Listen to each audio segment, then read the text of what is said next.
आज ओबीसीचा चेहरा म्हणून मला जिल्हाध्यक्षपदी निवड केली। मी सर्वप्रथम बाळासाहेब आंबेडकरांचे आभार व्यक्त करतो। तसेच परभणीमध्ये अनेक संख्या वंचित बहुजन आघाडीचे कार्यकर्ते आहेत, माजी आहेत, आताची नवीन नियुक्त झालेले सर्व पदाधिकारी, तसेच जिल्ह्यातले सर्व वंचित बहुजन आघाडीचे पदाधिकाऱ्यांची इच्छा होती की ओबीसीचा चेहरा इथं बाळासाहेब आंबेडकरांनी जिल्हाध्यक्ष म्हणून द्यावा आणि आज त्यांचं स्वप्न पूर्ण झालं। खरंच मी त्याचे मनापासून आभार व्यक्त करतो सर्व वंचित बहुजन आघाडीच्या कार्यकर्त्यांचे की त्यांना मला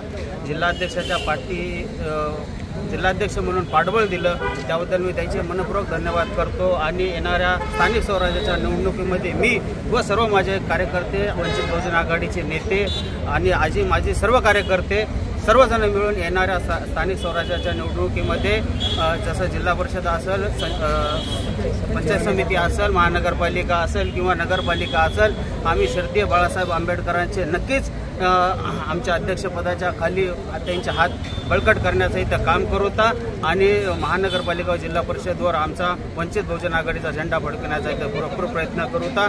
आणि पत्रकार बांधवांचे बी खूप खूप आभार की त्यांची पण खूप इच्छा होती की प्रमोद कुटे हा वंचित बहुजन आघाडीचा जिल्हाध्यक्ष व्हावा। मी तुमचे पण मनापासून आभार व्यक्त करतो आणि आता इथं आलेले सर्व पदाधिकारी त्यांचे पण मनापासून आभार व्यक्त करतो। पुढील त्यांना पण शुभेच्छा देतो। धन्यवाद।